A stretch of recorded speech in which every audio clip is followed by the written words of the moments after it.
go. Teacher voice. All right, good evening, folks. I'd like to call this Board of Police Commission meeting to order. Roll call, and we are all here. Any declaration or conflict of interest? Hearing none. Any additions or deletions to the agenda? I just want to add a quick one there, Madam Chair, and it won't take long. We have an upcoming PAC meeting this week, and noise bylaw is on the agenda, and I'm not certain as to why, so I thought maybe I'd ask the chief a question or two about our noise bylaw. Great. I'll add that under new business. Yep, HIJ. And it's nothing specific about the bylaw itself.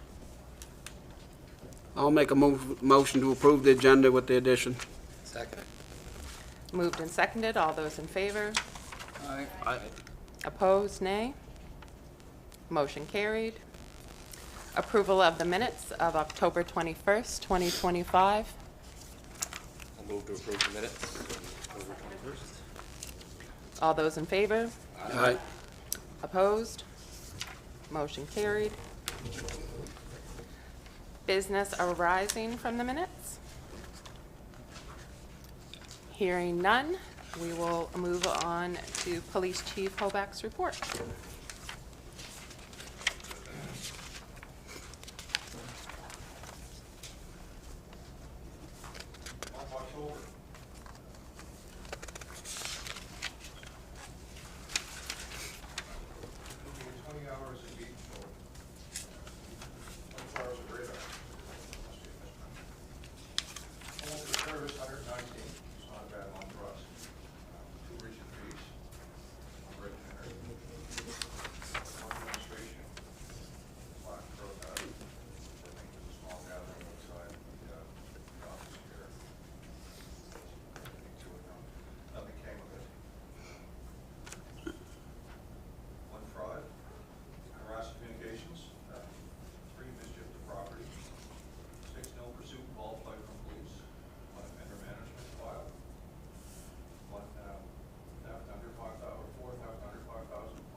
Near and dear to somebody, somebody's home.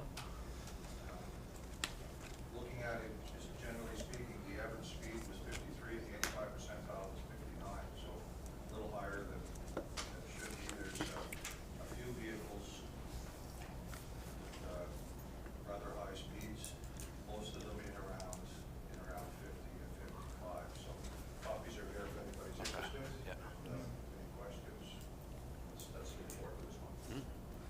Chief, it seemed to be funny, people seem to be going faster into town than going out when the sign was there. Must be, they see the speed, right? Like, and it was in stealth mode there for a few days too, wasn't it? Yeah. No, it was not functioning for 2 days. Okay. Yeah, there was a battery issue that had to be reset and recharged. Okay. Yeah, the first few days was up. It was, somebody else thought the same thing. It wasn't a ghost mode, just there was a malfunction. It was correct. The rest of the time. With the times, did it seem to have a time that seemed to be more speeders than certain times of the day than others, like lunchtime, you know, or, Late for school, NSCC. yeah, that's, That's, O'clock in the afternoon, is that right? coming home from school. used to be the peak. Okay. The violations between 10 a.m. and 2, and then it drops down after that. You can see the steady when I say up to 10, and then it drops down after that, so good at the watch hour period. Yeah, okay, thank you. Question, just in regards to the number of people that were trying to flee the police that you were chasing. Is that higher than normal? It seems like it is this month. It seems the last few months it has been. Increasing? The numbers have been around that, like 5, 6, 4, 5, 6. Yeah. Yeah, it's just a matter of, you know, they're a violation, whether it's speeding or whatever it is, and then the lights go on and the car doesn't stop. Mm-hmm. That's all it is. There hasn't been any pursuits to make Councilor Commission aware of, just those. Madam Chair, I could probably just ask my quick question through the chief's report there. It's more in, around the bylaws for noise. I'm assuming it would just show up as municipal bylaw other, like there's not a separate noise thing. So that's where I was just wondering if there's We kind can of, narrow it down if there's a specific ask. Right, That we right. can read through the files, through those types, and then separate. Yeah. Necessary. Do you need that data for something that's? Well, I don't know if we do or not. No, I just kind of anecdotally wanted to kind of see if there was anything there. And it's not jumped off the page. Like I said, we have something tomorrow, and I just wanted to ask a couple questions to be informed. The other thing as well, just a quick kind of, we talked about it when Chief Dunbar was here before too. We don't have a lot of avenues with our noise bylaw, just some of the, like I don't even think there's actually a schedule of fines registered with Justice for it to actually do anything. But I was told like they could still use the criminal code if they wanted to, if there was a reasonable enjoyment of one's property kind of issue, if it was like, there's other avenues I understand that aren't just the bylaw if required. Yeah, for some things, bylaws kind of the, I won't say quick fix. I guess it would be kind of a quick Right. fix for it. But yes, if there are other avenues you can take that public mischief. for- Right, yeah. For some, not to be able to enjoy their own property, yes. Yeah, Those are perfect. avenues for sure. Awesome. Nope, thank you. Any other questions? I'll make a motion to accept the chief's report as presented. I'll second that. Motion carried. Oh, sorry, we need to vote on that. Sorry, my bad. All those in favor to accept police chief's report? Aye. Aye. Opposed? Motion carried. Under new business, the Nova Scotia Association for Police Governance. Helen, were you at another meeting? I was at another meeting. We had a, what do I call it, demonstration or Presentation. presentation, yeah, that's the word I'm looking for. Presentation of the new system that they were trying to put in, instead of having like JANS and CPIC and all that. Record the management. Record management system, yeah. Okay. That they want to do for across the board. There's, the gentleman's first name is Kirk, I cannot pronounce his last name, sorry about that. But, yeah, there's him and one other person doing it. Mm-hmm. He says it's gonna take them at least 2 to 3 years before it even, because there's only 2 people doing it, so we kind of figured 2 or 3 would probably be 5. Mm-hmm. The biggest question that we had for them was who was going to pay for this? Like, what was it gonna cost the municipalities? Like, what were we gonna have to pay out for it? Mhm. And his answer was he didn't know. He didn't know there was supposed to be some type of money coming from somewhere, but he had nobody knows 100% who's gonna pay for what, or what it's gonna cost municipalities at the end of the day, so. And they're basically the 6 steps that they wanted.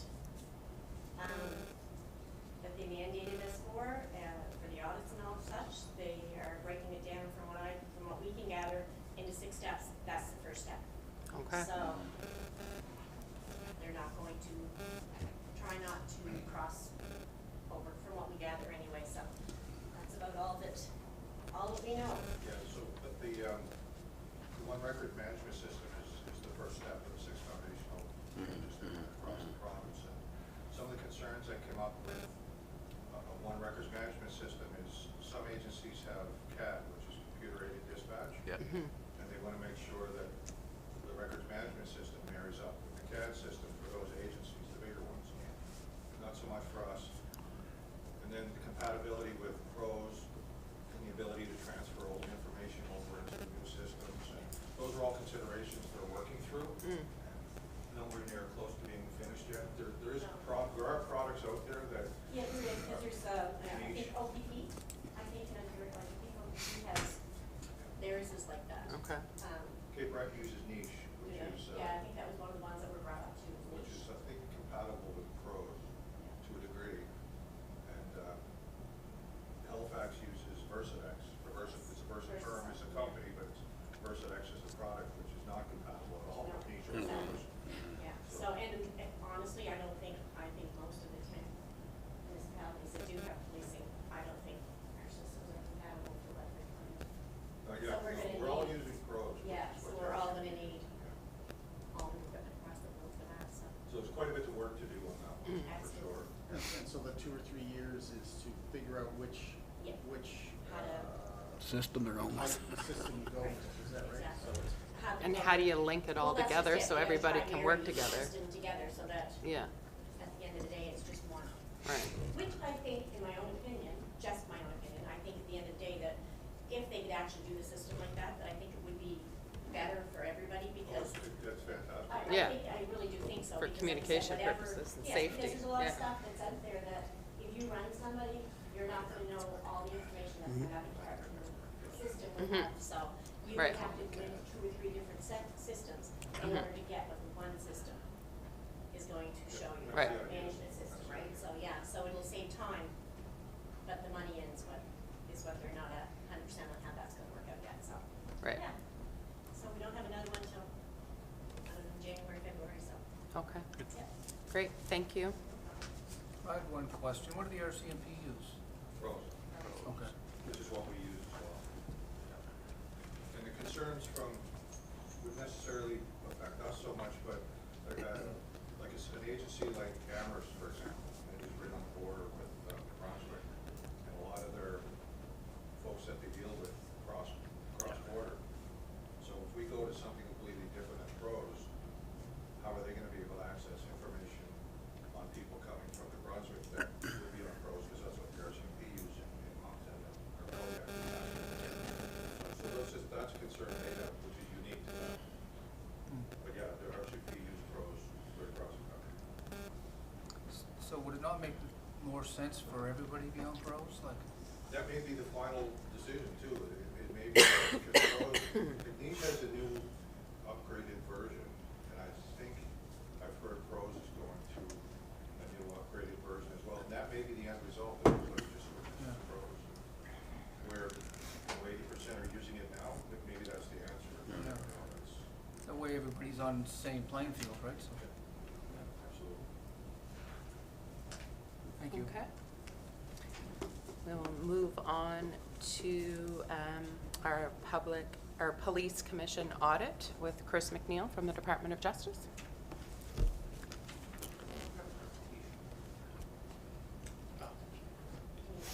What do you need, Chris?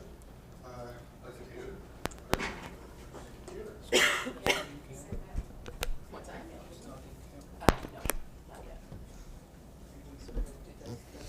We can make this happen. We have What's that? technology. Yeah, they have your technology. If not, you guys.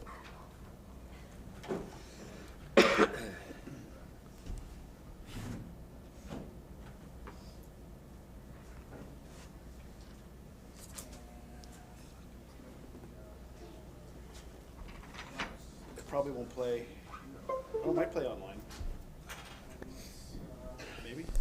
Yes. Yeah, just hit channel 2. Yeah. Right. Did that get turned on? Yeah. Does anybody actually watch these on? Hmm? Did- Oh, yeah.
might have to drag it over.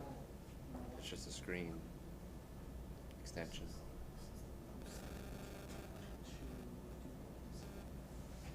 Yeah.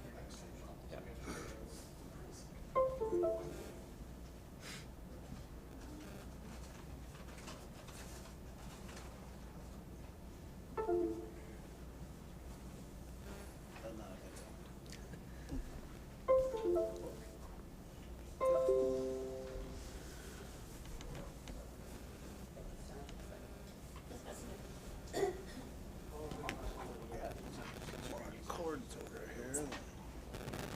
Can you just drag the presentation over to the screen? Left or right? Yeah. Yeah. Yeah, 50-50 shot, left or right.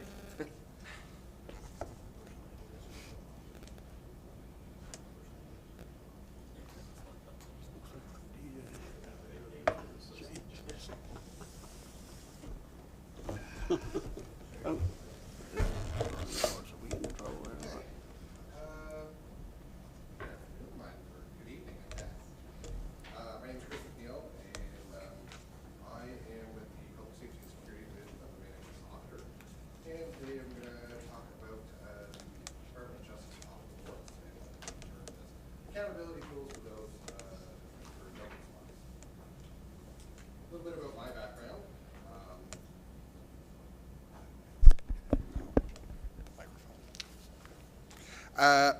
I was born and raised in rural Cape Breton. During my career, I've held various positions in a wide set of industries, including nonprofit organizations, senior leaders, a senior leader in a hospitality organization, and a performance auditor with the Office of the Auditor General of Nova Scotia. In the context of boards and committees, in my last year at OAGNS, I appeared before the Nova Scotia Legislature's Standing Committee on Public Accounts on 7 separate occasions with the Auditor General. I was witness for numerous audit and advisory services that I contributed to or led. I provided detailed briefings of audits and advisory service reports to the MLAs who sat on the committee. I mention this to note an understanding of the added value a professional auditor brings when they are open and willing to meet with those who are charged with governance and oversight of a particular program or service. It is through this collaboration that the unit's audit reports can be used as accountability tools by police governance boards, in part to uphold your civilian governance roles under the Police Act.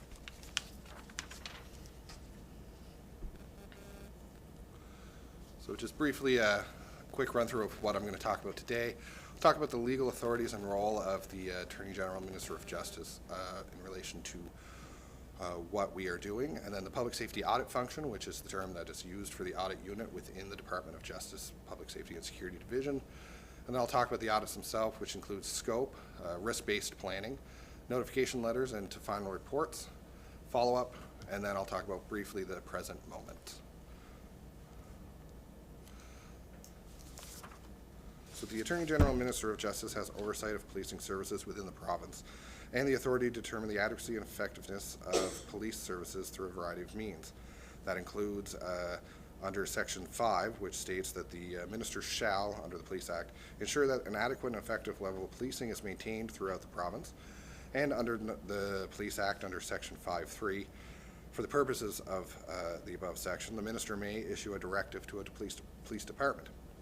Nova Scotia's policing standards, which were issued by way of a Section 5 directive to help ensure adequate and effective policing in September of 2024.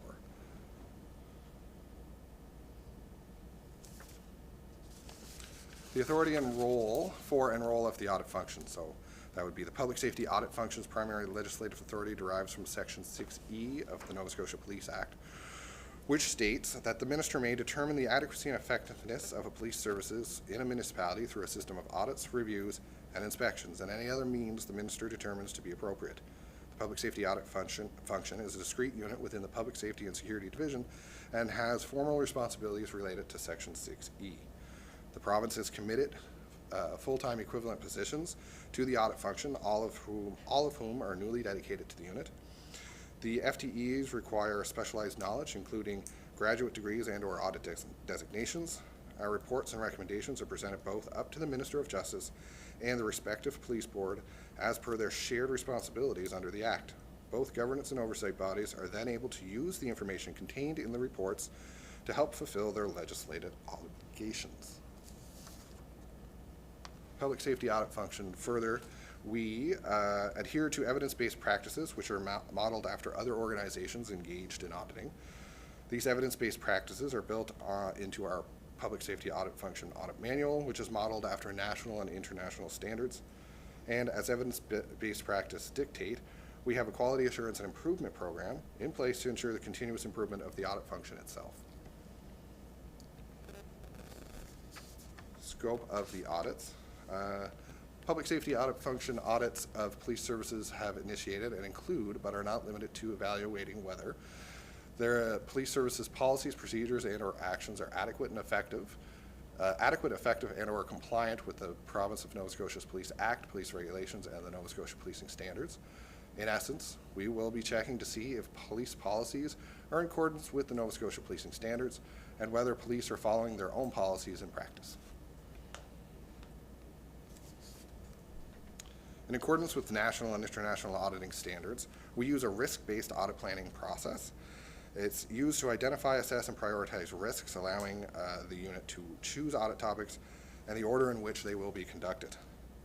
The audit selection process is based on a risk assessment of the Nova Scotia Policing Standards, police agencies in Nova Scotia, and input from a wide range of interested parties and additional sources of qualitative and quantitative information.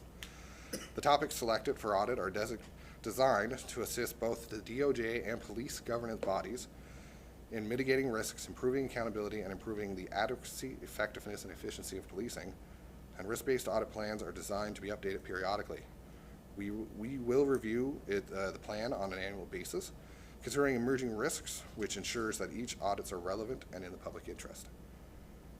So just to point out some of the starting points from there that we start at the very start, before we select an agency or the topic itself, we gather a lot of information from items such as publicly available crime reporting stats, policies and procedures of the agencies, police board meeting agendas, attachments, and minutes.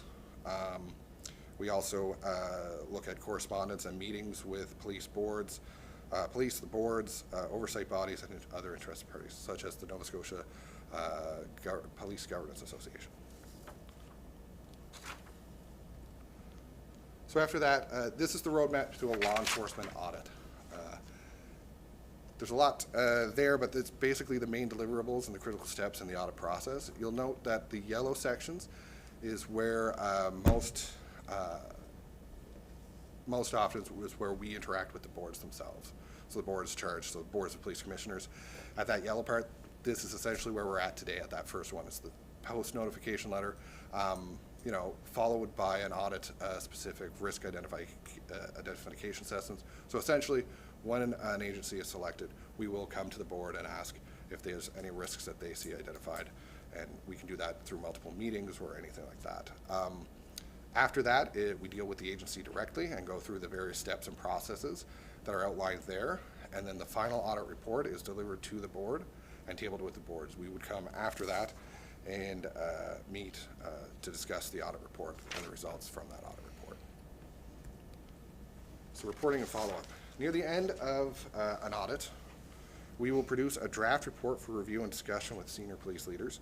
Draft reports also include recommendations for improvement, and it is important that police agency understands the recommendations so that they can make an informed decision regarding whether they agree or disagree with them. And we also ask police agencies to provide a response to each recommendation, and those responses are included in the final report to the board. Each final report is submitted to the responsible governance and oversight bodies, and on the submission date, myself and staff from the unit will meet with the police board to brief them on the report's contents and offer an opportunity for discussions of how the audit went and other information during the audit. We usually follow up 1 year after a report is published to assess progress to implementing the recommendations as agreed, and then 2 years again after the report date to follow up on findings. So there's 2 years after an audit is produced where we do follow up under a regular process, the standard process that we would use. And those follow-up reports are published in a separate report and then delivered to the board, and we would meet again. But to be clear, follow-up can be shortened based on public safety risks. So if there's a significant risk during the audit process, And even at the end of the process, or even before we finish it, follow-up might happen before that 1 year point, right? It depends on if there's any significant public safety risks. And the minister can determine at any point in the audit or follow-up process that an agency or agencies are non-compliant. That would be a power under that. So, present moment. Preliminary request for all police agencies' policies addressing standards was sent on July 8th. With policies due on or before August 1st, we've received policies. First audit notifications letters were sent in September. Audits usually take between 6 to 8 months, and limited scope audits are generally shorter. We have begun meeting with boards and agencies, and yearly also during our risk-based audit planning process. We do reach out yearly to interested parties to ask them what they see and provide input to us for risks that they might want to see looked at for the following set of years of audit. So that's something that's also ongoing throughout the process. And that is the end of my presentation. Okay, thank you.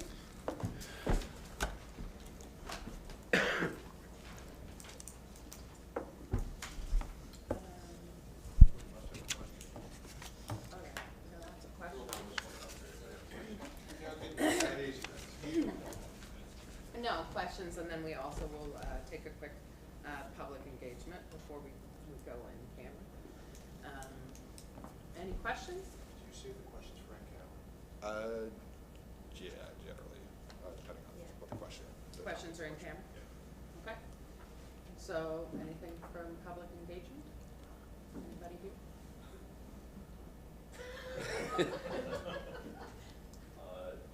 If I may, I know you're going to go in camera and have a discussion, but Larry McKinnon, 2326 Common Street. What did you mean by the term cleared findings? Oh, yes, that I can answer. So what we mean by cleared findings, throughout the process, if we find any observations or findings of something where we need clarification from the agency, and it's a factual, what we call observation. So if there was a policy that stated you had to do this, and we found that that hadn't happened, that would be a finding. We clear it with the agency to ensure that factually that's correct by them agreeing to the fact. So clearing agrees the facts with the agency themselves. And that happens throughout the entire process up to the final report too. So there's multiple instances where an agency can, provide additional details that may result in that not being a observation or a finding of fact. Most government audits are done through the Auditor General, the Department of the Auditor General, or the Office of the Auditor General. And this is being done by Justice. So under the Police Act, under Section 6E, the minister may determine the adequacy and effectiveness of policing services within a municipality through a system of audits, reviews, inspections, and any other means the minister determines appropriate. So the audit function is mandated under that section of the Act. So you are going to be auditing every municipal unit that is involved with the local police force? So yes, what we're going to do is audit every agency in the province through a risk-based audit process. So not just the municipal agencies, it would include the RCMP as the provincial police also. Based on, RCMP, of course, is not going to be audited. I can affirmatively state that to date that has not been an issue. They have given us access and that has not been an issue to date. What is the final outcome do you expect in the Department of Justice to get from this audit? It would be too early for me to tell. All we would do is report the facts that we find to the decision makers, which is outside of what I could